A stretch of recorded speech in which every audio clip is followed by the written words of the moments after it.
How's your year been? It's been good. Yeah. I really liked the 1983. I took a look at that this morning.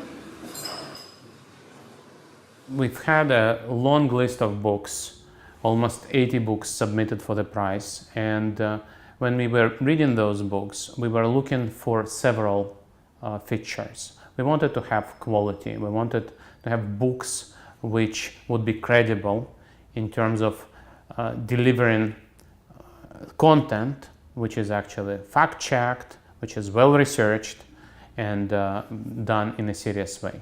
We also wanted accessibility. We wanted those books to be read not by academics, or not just by academics, but by a broader audience.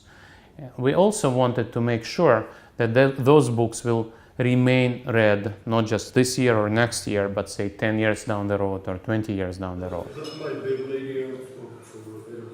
I was happy to see that the books about Russia currently are not limited to the very narrow field of political investigations, of studying the current Russian leadership and all things like this, but cover enormous wealth of material about the social fabric of Russian society, about history of Russia, and not only the 20th history, about culture and the greatest cultural figures, include non-fiction, include very important translations from Russian, and not only from Russian. I think without being a member of the jury, I'd never make myself to go through such a wide and diverse variety of literature. There's a couple other ones that I enjoyed that I'm less committed to, perhaps. I think it brings a lot of books to light that otherwise may not get noticed because they don't fit sort of conventional or already established prize contests.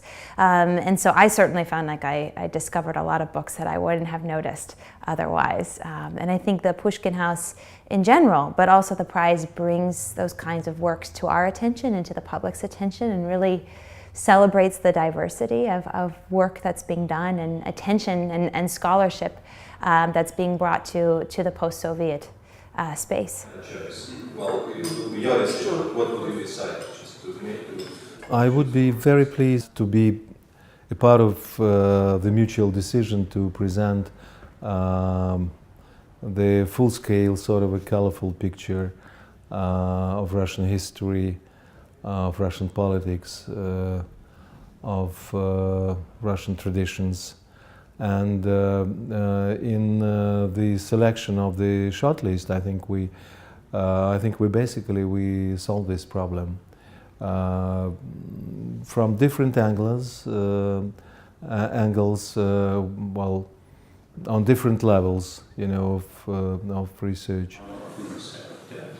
I'm also looking forward to seeing the authors of the book, to having them speaking about their work, participating in it, and of course the crown of the whole procedure, selecting a winner, which also a challenging, exciting and interesting perspective. In a way, it's of course much easier to agree on 6 books than on 1.